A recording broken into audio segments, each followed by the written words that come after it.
6위는요? 아이리스. 아이리스. 너 또 이거 보고 엄청 울었다며. 입을 틀어 막았어요. 조인성 그쵸. 조인성 발리에서 생긴 일 같이 주먹을 이렇게 입에 물고. 주먹을 제가 입에 물었어요. 왜 어디서 울었어? 이거 어디서 울어? 자, 얘기해보죠. 어디서 울어? 자, 일단 소개해 주시고요. 네. 아이리스는 2001년 리처드 에어 감독의 영화고요. 네. 우리 전에 얘기했던 주디 덴치. 주디 주디 덴치. 그 007 시리즈의 M으로 나왔던. 이게 제일 그분을 설명하기엔 가장 적합한. 주디 덴치는 네임 주디 덴치죠. 네. 그러니까 근데 이 영화에서도 이 영화에서 아이리스 머독이 데임 아이리스 머독이거든. 둘 다 자귀가 있는 여자. 그래요? 둘 다 네? 데임이에요. 주디 덴치가 실존 인물, 실제 소설가죠. 예. 아이리스 머독 역을 했습니다. 아이리스 머독. 그리고 남편 역할로 짐 브로드벤트. 네, 우리가 전에 이 영화 얘기 몇 번 했구나. 아이리스. 했어요. 드디어 나왔어요. 근데 짐 브로드벤트가 남편인 존 베일리. 아주 지고지순하고 사랑하는, 정말 너무너무 사랑하는 남편을 나옵니다. 2002년도 아카데미 나무 조연상, 그리고 조연상. 골든글로브에서 나무 조연상을 받았습니다. 둘 다 조연상이죠. 조연상을 받았습니다. 제가 얘기했잖아요. 이 영화는 딴 장면 다 필요 없고 그 한 장면이라니까요. 장례식. 잘했어요. 그렇지? 근데 짐 브로드벤트가 이 영화 보면은 되게 늙게 나오죠. 완전 할아버지인데 이거 찍었을 때 그렇게 나이 많지 않아. 주디 덴치가 오히려 열 몇 살 많아. 브랑루즈에 나오잖아요, 짐 브로드벤트가. 그게 비슷한 때거든요. 2000년 뭐 이때인데 거기서는 되게 살집도 있고 되게 좀 그렇게 나오지 않나? 완전 뚱뚱하게 나오네. 장난 아니다, 나이 차이. 주디 덴치는 34년생이고요.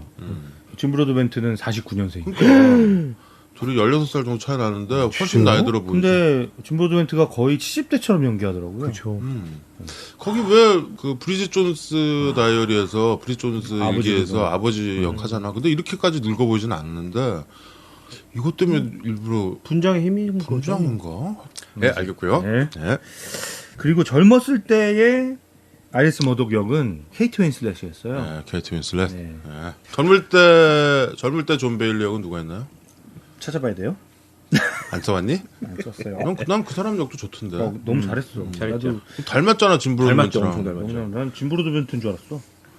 저도 일부러 늙게 이렇게 하고 젊게 하고 뭐 이런 줄 여기저기서 많이 나왔는데 몇 번 어디서 본 거 같아. 하여튼 여기서 케이트 윈슬렛도 아주 화끈하게 화끈하게 뭐. 많이 벗지. 확 나오죠. 그 타이타닉에서의 그 핫섹스 씬을 뛰어넘는 뛰어넘는 전라의 몸. 근데 야하지 않아. 야하지 않아요. 야하지 않아. 인어 보는 것 같잖아. 야하지 않아요. 그리고 이렇게 케이트 윈슬렛이 막 다이어트해서 몸매 관리하는 스타일이 아니잖아. 약간 그쵸. 살집도 좀 있고. 근데 되게 글래머긴 한데 막 그냥 여기서 그냥 훌러덩 벗고서 수영하고 그러죠. 그리고 첫 장면 중간중간에 그 수영 잠수하는 씬들이 쭉 나오죠. 그렇죠. 시작. 거기서 진짜 옷 하나도 안 입고 그냥 잠수로 나오더라고. 네, 존 베일리 젊었을 때 역은 휴 보네빌이었습니다. 휴 버너빌. 예. 근데 정말 너무 닮았어요. 그렇죠. 짐 브로드벤트랑 비슷하고 그 약간 말더듬이라 하죠. 네. 스터더로 나오죠. 우리 케케케케케 이것처럼 우리가 좀 말더듬 희화하는 건 아니고요. 그 완다라는 이름의 물고기에서 캔이 너무 웃겨서 그래서 그 놀리는 게 너무 웃기잖아.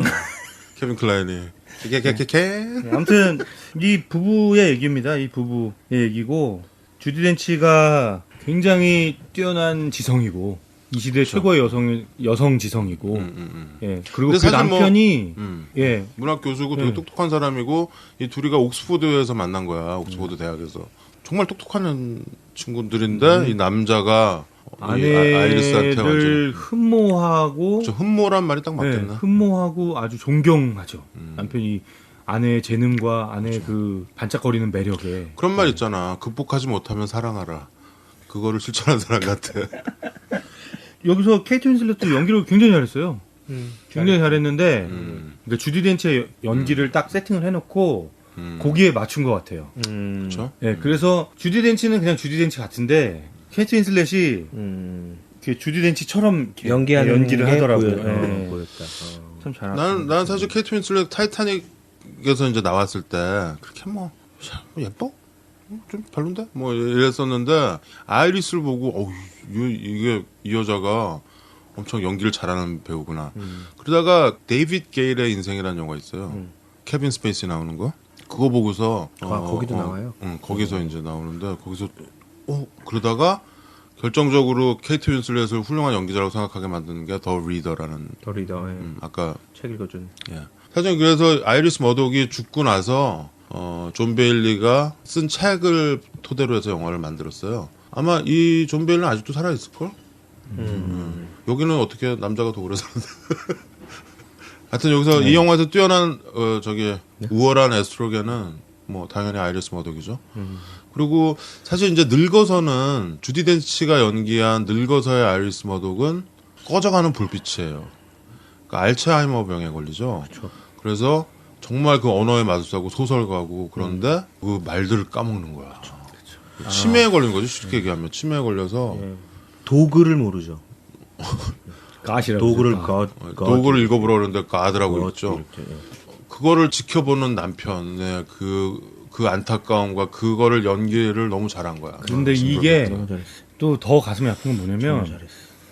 젊었을 때 이 두 사람이 한참 사랑에 빠지고 이 남자가 이 아내를 흠모하는 그 모습과 이 여자가 점점 불이 꺼져가는 그 모습이 계속 교차로 나오거든요. 그쵸. 이야기가. 그러니까 더 가슴이 아픈 거지. 제가 얘기하고 싶은 우월한 에스트로겐은 케이트 윈슬렛을 얘기하는 거예요, 사실은. 하지만 나는 이 첫 장면에서 난 영화에서 제일 인상적인 장면이 그거 같아. 처음에 이제 주디 덴치랑 둘이 이제 어디 초대받아가서 무슨 뭐 이렇게 소개를 하죠. 뭐 상 받으러 가나 뭐 어디 가는데 교육에 대해서 좀 얘기해달라. 그랬더니 주디 덴치가 교육이란 하면서 쭉 얘기를 해요. 네. 근데 대사가 되게 멋있어. 그러다가 노래를 하죠.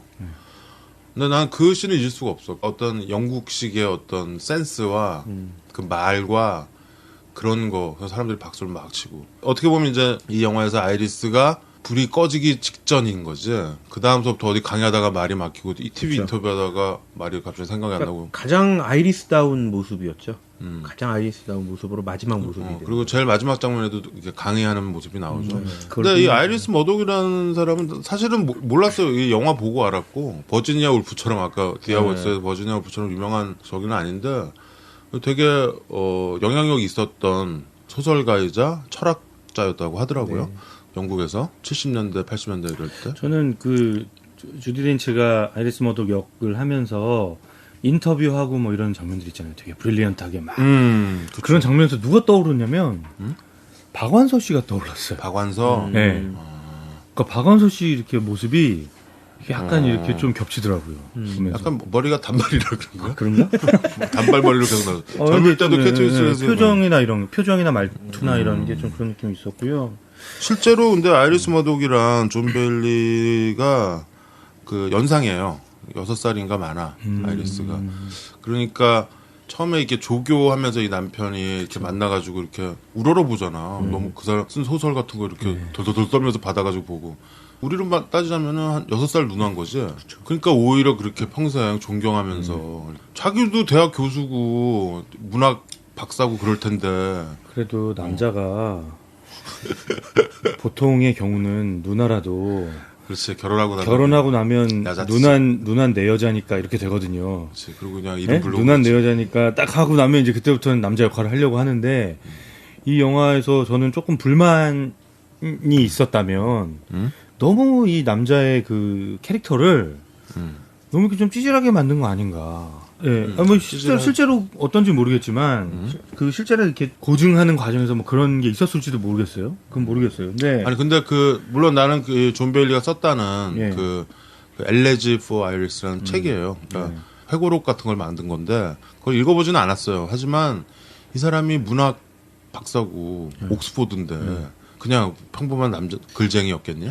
나는 이 사람도 굉장히 뛰어난 사람이라고 보고. 근데 너무 그러니까 영화에서 그렇게 뛰어난 사람이면 이 사람의 뛰어난 모습도 보여줘야 되는데 그치. 이 사람은 계속 말도 더듬고 아내한테 늘 끌려다니고. 그래서 나는 이 영화 나오고 나서 이 사람이 존 베일리가 좀 항의하지 않았을까 싶은 생각도 들더라고. 그러니까 너무 찌질하게 그렸거든. 적당하게 할 수도 있었는데 도리어 저는 보면서 아니 저 남자가 저렇게 저 매력적인 여성을 바라만 보는 게 저게 사랑이야? 뭐 그런 장면 있잖아요. 그 젊었을 때 모습에서 창 밖에서 어떤 남자와 아이리스가 키스하는 장면을 딱 보면서 아, 맞다. 올라가서 문을 살짝 열고 보잖아요. 사랑을 나누는 장면을 보잖아요. 그렇죠. 근데 자기랑 이 아이리스와 뭔가 그때도 썸씽이 있던 관계였거든요. 그렇죠. 있었죠. 근데 문을 탁 닫고 이렇게 그냥 가거든요. 그러니까 아니 나와서 기다리죠 밖에서. 어. 그 남자가 나오잖아요. 나올 때까지 벽 뒤에서. 근데 그러니까 여기서 한번 성도 못 내는 그런 남자인 거야. 나중에 화를 내는데 나중에 화내는데 야, 늙어서 그 화가 언제 터지냐면 자다가 막 일어나서 막 화내고 그러죠. 그러니까 주디 덴치가 불이 꺼져가고 있을 때 정신이 이제 잃고 막 계속 망가져가고 있을 때 그때 남편이 이제 이렇게 계속 수발을 들다가 어느 순간 폭발하면서 그때 그 분노감이 제가 사실 눈물 보였던 씬이 이 씬이거든요. 그치. 침대에서 예. 그쵸. 그 침대 씬이 등을, 아주 예. 인상적이죠. 그러니까 등을 치는. 거의 폭행을 하지. 아이리스를 자는 아이리스한테 막 폭행을 하지. 뭐 빨리 막 흔들면서 그러니까 자기가 되게 평생 우러러봤던 여잔데 지금 막 다 까먹고 했던 얘기 또 하고 치매에 걸린 거니까 좀 안타깝죠. 네. 근데 그렇게 되는 경우가 많잖아. 그게 치매에 있으면 참 그런 것 그러니까 같아요. 저는 좀 그런 생각이 드는 거예요. 이게 과연 사랑일까? 예? 아이리스가 존 베일리를 사랑했다기보다 젊었을 때도 도리어 자기를 이렇게 정복하려 하지 않고 자기의 재능을 알아봐주고 그거를 적극적으로 지지해줄 사람이 필요했던 거 아닌가. 그쵸. 보면은 아이리스는 자기보다 오히려 나이 많은 사람들과 관계를 가졌어. 보면은 그렇죠. 대학 교수들 교수님, 뭐 이런 사람들이랑 거기에 대해서 존 베일리가 막 얘기를 하면 나 내 생활 터치하지 말라고 그렇게 아이리스가 또 얘기하거든요. 그쵸. 그러니까 좀 나쁘게 얘기하면 남자를 이용했다 이런 느낌까지. 그런데 나중에 좀 들어요. 아이리스가 I love you 하죠. 예, 딱 존 라고. 베일리를 쳐다보면서 그 말 세 개를 해서 그 말을 하죠. 그게 그러니까 이 아이리스 평생을 이 여자를 우러러보고 어떻게 보면 사랑의 존경과 뭐 흠모와 이런 게 포함되어 있는 그 사랑에 대한 감정. 질투까지. 질투도 있죠. 왜냐면 같은 업계에 있으니까. 이 영화도 사실은 이 캐릭터들이 약간의 일반적인 남녀상이 좀 바뀌어 있는 듯한 예, 그런 느낌이 좀 있어요. 근데 아이리스는 굉장히 우월한 에스트로겐인 게 자기가 여자인 거 부정하지 않잖아. 그리고 중간에 보면은 약간 뭐 레즈비언처럼 여자층 정말 남자같이 생긴 여자랑 이렇게 키스하고 막 이런 장면도 나와. 그러니까 거기서 존 베일리가 젊었을 때 존 베일리가 되게 조심스럽게 물어보지. 조심스럽게 물어보지. 그러니까 이런 것도 막 스트레이트하게 못 물어봐. 조심스럽게 막 누나 혹시 레즈비언이에요? 막 이런. 그러니까 되게 좀 너무 남자의 역할을 이렇게 설정한 거 아닌가라는 그런. 그런데 이제 불만이 있었어요. 그냥 팬이자 뭐 추종자, 월십하는 추종자인데 거기서 아이리스가 자기 원고를 읽어보라고 주죠. 아무한테도 안 보여줬던 원고를 존 베일리한테 주는 거야.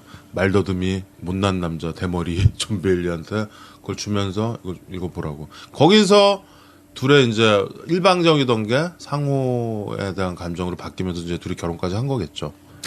남자가 오히려 더 심하지 않나? 여자에 대한 감각보다 이런 말 있잖아요. 1인지하 만인지상이라고. 남자는 자기를 알아봐주는 한 사람을 위해서 모든 걸 던지잖아. 여자로부터 그런 거를 기대하지 않죠. 나를 알아봐줄 거란 생각 잘 안 해. 남자는. 그지? 남자가 알아봐주길 바래. 오히려 사회적인 남자들은? 관계 중에서 여자가 그걸 알아본다고 해서 특별히 그거에 큰 의미를 부여하는 게 좀 적을 것 같아요. 물론 그게 아예 없었진 않겠지만, 근데 여성의 입장으로서는 나를 알아봐주는 한 남자의 모든 걸 다 건 거라고 생각해. 그런 아이리스 게 모독은. 근데 그런 게 전형적인 남성 우월주의고 그치. 가부장적인 우리 시대 우리가 살았고.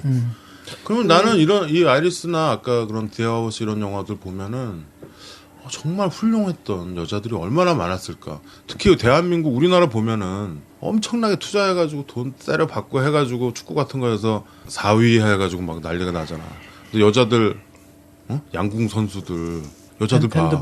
핸드볼 선수들 이런 여자들이 내가 보기에는 특히 우리나라는 여자들이 좀 우월한 것 같기는 해. 진짜로. 그 남자들이 너무 못났어 인간적으로. 나도 사실 30대 한 초반 정도까지는 당연히 남성 우월자였거든. 사람들 다 그렇게 얘기했고 그렇지 않았냐 니네들도? 난 그냥 나는 뭐 12시 되면 여자애들은 집에 가. 맨날 그랬잖아, 나도. 그게 근데 생각이 자연스럽게 바뀌었어. 요즘은 절대 남성 우월하지 않다고 생각해. 난. 제가 어제 오샵 형이랑 차 타고 가면서 제가 얘기했잖아요. 이 영화를 보면서 정말 제 생각을 많이 했거든요. 제가 약간 좀 이 짐브로드 같은 그런 사람이 그 부분에 가장 중요한 핵심이 하나 있는데 남자로서 여자로 인정하는 것이 아니라 여자가 아닌 능력자로 인정하고 그 사람의 가치를 인정하면 남자는 더 비굴해져. 솔직히. 개인적인 얘기인데 지금 최 과장이나 김 PD나 좀 짐 브로드벤트는 많이 이해할 것 같아. 느낌. 내가 좀 근데 그거 내가 별로- 따로따로 좀 아는데 뭔지 알지 니네는. 뭘 알아? 그치? 이 짐 브로드벤트의 느낌이 뭔지 알 것 같아. 완전 알아요. 그치? 완전 너 알지? 알고, 너도 예. 안다고 빨리 저는 인정해 임마. 뭐 제 개인적인 얘기긴 하지만 저는 진짜 우리 와이프의 마음을 얻기 위해서 진짜 고생했거든요. 근데 누구나 그런다니까. 아니에요. 쉽게 다 그러지. 쉽게 얻고 쉽게 사는 사람도 있어요. 근데 그런 사람도 있죠. 예, 그런 사람도 그런 있는데 사람도 대부분 네. 어렵게 얻어. 참 어렵게 얻었고 그리고 지금도 저는 약간 이렇게 우러러보고 있거든요. 우리 아내를. 딱 하나만. 사람이 핸드폰을 고를 때 안드로이드를 살 거냐 아이폰을 살 거냐를 고민을 많이 하죠. 그 다음에 뭘 사기로 결정하잖아? 그걸 마음에 들어 해. 그쵸? 그거에 이 기능이 좋아. 별로 아닌 것도 찾아내서 마음에 들어 하는 거거든. 네. 사람 사이의 관계도 똑같은 건데 거기에 단점이 보이죠. 이런 단점이 있어. 해프고 막 그런 거 있어. 여기서는 아이리스 모독이 그렇지만 아니, 근데 그거를 해프다고 보지 않는 게 아니라 거기에 그걸 장점화하려고 하는 마음이 자꾸 생기는 거야. 근데 저는 제가 이 영화를 이제 밤에 보다가 이 장면을 보고 자고 있는 집사람을 깨웠어요. 깨워서 이 얘기를 해주면서 제가 이렇게 딱 이렇게 안았거든요. 그 집사람을. 그러니까 지금 우리가 이렇게 사는 게 참 너무 찬란하고 행복한 순간이다. 그치. 라는 얘기를 하고 싶었던 거예요, 저는. 그렇지. 그래서 근데 그 자고 있는 여자를 깨면 어떡하니? 짜증나지. 욕 먹었죠. 욕 먹었는데. 결국은 욕 먹었어. 근데 그 내용이 뭐냐면, 그 장면이 뭐냐면, 이제 아이리스가 완전히 치매에 완전히 걸려서 이제 정신줄로 왔어요. 근데 그 아이리스의 제일 친한 친구였던 자넷이라는 친구가 죽거든요. 그치, 맞아. 그래서 그 장례식에 가서 추도사를 하는 거예요. 그렇지. 짐 브로드벤트가 이제 추도사를 말더듬이한테 하는데, 춤도 네. 시켰지. 근데 막 분위기에 안 맞는 되게 막 이상한 얘기를 막 계속해요. 막 되게 무거운 얘기를. 그리고 조커처럼 얘기하다가 조커처럼, 무거워지고. 예, 자살하고 뭐 이상한 예. 좀 이상한 얘기를 하다가 근데 결국에는 딱 이 말을 하는 거예요. 안나 까레리나에서 자살을 하러 가다가 안나까리가 죽으러 가다가 예, 자살하러 가다가 사랑하는 사람 생각을 하고 예, 뭔가 재밌는 일을 본 거예요. 근데 이 얘기를 그 사람한테 해줘야지. 해줘야지라는 생각을 했다는 거예요. 이 재밌는 일을 보면 사랑하는 사람에게 그 말을 해주고 싶다. 그렇지. 근데 사랑이 끝나면 인생도 끝나는 거다. 그렇지. 이 얘기를 탁 하면서 그 정신줄 놓고 저기 그 앉아있는 아이리스를 이렇게 쳐다보는 그 눈망울이 있거든요. 저는 그 눈망울. 송아지 같아, 송아지. 그 눈망울이 짐브로드멘트의 그 눈망울이 그 아카데미아 골든글로브를 줬다라고 생각을 해요. 근데 저는 그 장면에서 맞아. 근데 정말 그래요. 정말 내가 우리 아내를 가장 사랑한다라고 느끼는 순간이 언제냐면 정말 재밌는 일을 봤을 때, 좋은 일이 생겼을 때, 그렇지. 그때 내가 이걸 누구와 나누고 싶냐? 꼭 알려줘야지 어. 이런 거. 이거 내가 누구한테 얘기하고 싶지? 그때 제일 먼저 생각하는 사람이 내가 제일 사랑하는 사람이다. 그 생각이 딱 들더라고요. 저 예전에 미국 여행을 갔을 때, 제 친구랑 둘이 갔을 때, 그때 아내랑 이제 연애 한 1년 정도 했을 때거든요. 근데 미국에 가서 가장 좋은 걸 막, 재밌는 일을 막 보고 막 이랬을 때, 정말 신기한 걸 보고 이랬을 때, 그게 너무 안타까웠어요. 아무리 좋은 걸 봐도, 내가 그녀와 함께 하지 못한다라는 이 안타까움. 에헤이. 팔불출 나서. 그래서 저는 존 베일리를 이해합니다. 그런 측면에서. 그래서 내 인생은 끝났다. 아이리스가 지금 떠났기 때문에, 아이리스가 이미 이제 정신이 나간 이 상태에서는 아이리스가 떠난 거잖아요. 내 인생도 끝난 거다라는 얘기를 하는 거죠. 그게 참 아프게 오더라고요. 저도 지금 최 과장님의 공감하는 소리입니다. 이거는 공감하는 까는 소리 아니고? 아니에요. 그 까는 걸로 소림 축구 들으셨다면 그거 아니야? 그게 아니고 제가 지금 공감에서 나오는 에헤이예요. 소개팅 좀 시켜주세요. 하긴 아니 뭐 그런 감정은 있지 뭐 나는 뭐 이렇게 맛있는 거 먹을 때 이거 얘가 좋아하던 건데 뭐 이런 게 있어요. 그러니까 나는 뭐 결혼은 안 했지만 엑스 여자친구들이 있죠. 그중에 더러는 결혼도 했고. 여대생들? 아이 자식. 아니 근데 음식을 이렇게 이거 얘가 좋아하는 건데 얘가 있으면 얼마나 잘 먹었을까 이런 생각이 좀 들어요. 뭐 그런 거가 뭐 최가장이 느끼는 거에 뭐 한 자락을 느끼는 거일 수도 있겠네. 그래요, 맞아요. 저도 음식과 저도 그랬어요. 우상님처럼. 그리고 뭐 맛집 어디 찾아다니고. 놀러 갔을 때 여행 갔을 때 얘가 같이 왔었으면 이런 생각이 들죠. 내 생각의 결론은 이거였어. 이 여자는 너무 나쁘다. 근데 이 남자는 또 나쁘다. 그게 내 결론이긴 했어. 나쁜 남녀라는. 나쁜 남녀였어. 근데 그 나쁜 남녀는 결국 그 드러나는 거는 그런 시련 앞에서 드러난다는 거지. 그 본성인 것 같아. 근데 그 존 베일리가 계속 그 얘기를 하잖아. 아이리스는 지금 자기만의 세계에 살고 있다고. 그러니까 누구든지 다 알츠하이머 치매라고 얘기하고 잘 그냥 돌보고 어디 시설로 보내라 이 얘기를 하잖아요. 나는 이 영화 보면서 뭐 부부가 사실 나한테 빨리 결혼하라고 그런 사람들의 상당 부분의 논리적인 이유가 너 늙어서 곁에 누가라도 있어야 되지 않냐. 곁에서 서로 돌봐주고. 너 그래도 결혼해야 된다라고 얘기하는데 나는 아이리스를 내가 이거 2000년대 초반 정도에 봤나? 그걸 보면서 저거 너무 힘들 것 같다라는 생각이 드는 거야. 내가 아이리스가 되건 내가 짐 브로드벤트가 되건 그 누구도 동시에 뭐 이렇게 정말 하나님이 축복을 해서 둘이 동시에 죽거나 이러지 않는 한 그걸 어떻게 저걸 견딜까라는 생각이 들더라고요. 그건 무슨 나이브한 생각인지 몰라도 그러니까 그런 관계에서 물론 남녀 관계에서 사랑이 우선이긴 하지만 아까도 했던 내 주제는 남녀 관계에서는 그 사랑을 가지고 힘의 겨루기가 있어. 그 힘 겨루기가 변하는 시점에서 너무 본성이 보여. 오적이 얘기한 부분에서 나는 오히려 예, 그 부분은 저도 동의해요. 그게 나는 조금 내가 결혼을 안 하는 이유 중에 있어. 그거는 좀 구독이 무서워서 장 못 당근. 그거 맞던 일 똑같은 얘기야. 난 구더기가 무서워. 나도 무서워. 저는 나도 지금 구더기가 좀 크거든. 그게 되게 어노잉해. 좀 신경을 많이 건드려. 구더기가 작을 다 먹어. 맞아요. 아무튼 인정합니다. 그 부분은. 제가 요 영화를 보면서 다시 한 번 또 볼 거거든요.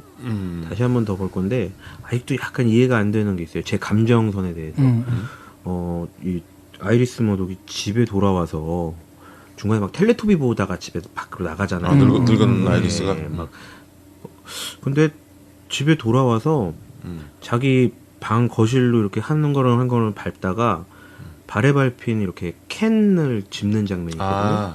다이어트 콜라인가 그거? 네, 찌그러진 되게 오래된 듯한 캔.